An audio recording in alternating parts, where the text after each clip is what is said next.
मैंने ये कहा कि खुद गर्जी के घर में जहां अपना घर लगता था, अब तो उन साहों से मिलने में भी डर लगता है। और सुनना, मैंने ये कहा कि खुद गर्जी के घर में जहां अपना घर लगता था, अब तो उन साहों से मिलने में भी डर लगता है। और सुनना, कितना कम वक्त बदल गया है देखिए, कितना कम वक्त बदल गया है देखिए, छांव बेचने चला है दरख्त देखिए। कितना कम वक्त बदल गया है देखिए, कितना कम वक्त बदल गया है देखिए, छांव बेचने चला है दरख्त देखिए।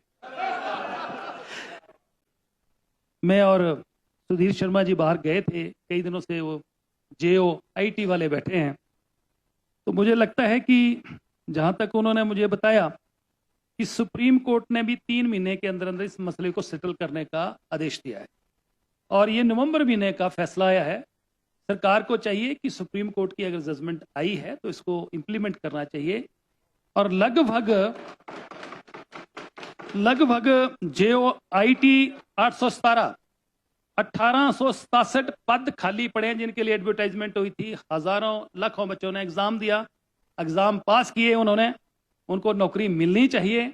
अगर कोई विजिलेंस का मामला है तो उस विजिलेंस मामले के सरकार ने ही सॉल्व करना है। और दूसरा मैं कहना चाह रहा हूं कि जैसे मुझे बताया गया, बहुत सारे आपके यहाँ पर जो PTA पे नियुक्तियां हुई थी वो भी कंडीशनल हुई थी।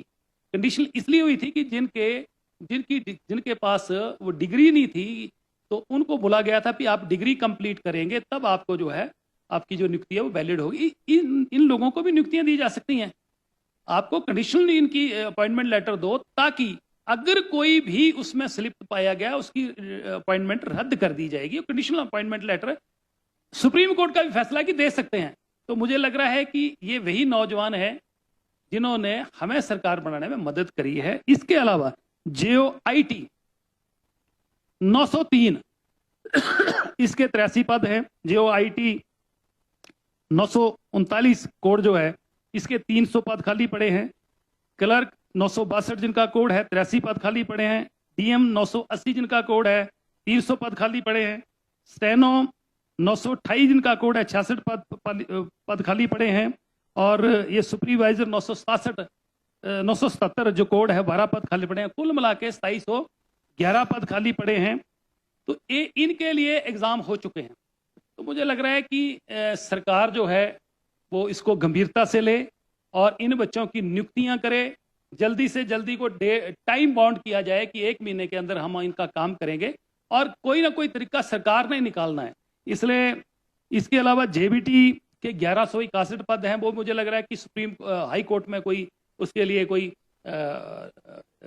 इन्होंने कोई हल्फनामा देना है, वो देके इनकी नियुक्तियां हो सकती हैं। और TGT के भी 800 पद खाली पड़े हैं और उनकी सारी फॉर्मेलिटीज पूरी हो गई हैं। तो इन बच्चों को जो है वो जल्दी से जल्दी नियुक्तियां दी जाए, क्योंकि अभी हम लोग मिल के आए तो उनकी व्यथा सुन के आए। कई कह रहे हैं कि हमारी शादी टूट गई, कई कह रहे हैं कि हम ओवरेज हो गए। तो कई तरह की परेशानियां बच्चों को झेलना पड़ रही हैं और बच्चे बात भी कर रहे थे। उनकी बात सुनते हुए किसी ने एक बात कही कि शेर के रूप में कही, माननीय उपाध्यक्ष जी, कि खुद गर्जी के घर में जहां मुझे अपना घर लगता था, खुद गर्जी के घर में जहां मुझे अपना घर लगता था, अब तो उन साहों से मिलने में भी डर लगता है। मेरा कहने का भाव है, मेरा कहने का भाव है कि जिन लोगों ने हमारा समर्थन किया है उनकी उम्मीदें हैं और वो उम्मीदों को पूरा करना हमारी जिम्मेवारी है। इसलिए मेरा माननीय उपाध्यक्ष जी आपके माध्यम से माननीय मुख्यमंत्री जी काफी संवेदनशील है। इन्होंने जो ऑर्फन बच्चे हैं उनके लिए बहुत कुछ किया और अभी जो विधवाएं हैं उनके बच्चों के लिए पढ़ाई का जो है वो किया है। बहुत अच्छे काम इन्होंने किए। तो ये भी एक बच्चे जो हमारे अपने बच्चे हैं, ये कोई बाहर के नहीं बच्चे हैं। मैंने ये कहा कि खुद गर्जी के घर में जहां अपना घर लगता था, अब तो उन साहों से मिलने में भी डर लगता है। और सुनना है? नहीं, अब दो स्पीच डिस्टर्ब ना करें। बोले एक और continue कह रहे हैं करो। कि एक और सुना दो। कंटिन्यू करो। कहते हैं कितना कम वक्त बदल गया है देखिए, कितना कम वक्त बदल गया है देखिए, छांव बेचने चला है दरख्त देखिए। माननीय उपाध्यक्ष जी, मेरा निवेदन रहेगा कि हम सब लोगों की जिम्मेवारी बनती है कि जो बच्चे बाहर बैठे हैं उनके बारे में जब सुप्रीम कोर्ट का फैसला आ गया है तो उसको हल किया जाए तरीका ढूंढ के, और कंडीशनल अपॉइंटमेंट भी है तो दी जाए। इसके अलावा बजट में बहुत सारा अच्छी चीज़ें इसमें सम्मिलित हैं और मैं इस बजट का समर्थन करता हूं। ये बजट जो है हर वर्ग के लिए ध्यान में रखा गया है। मैं आपने मुझे समय दिया।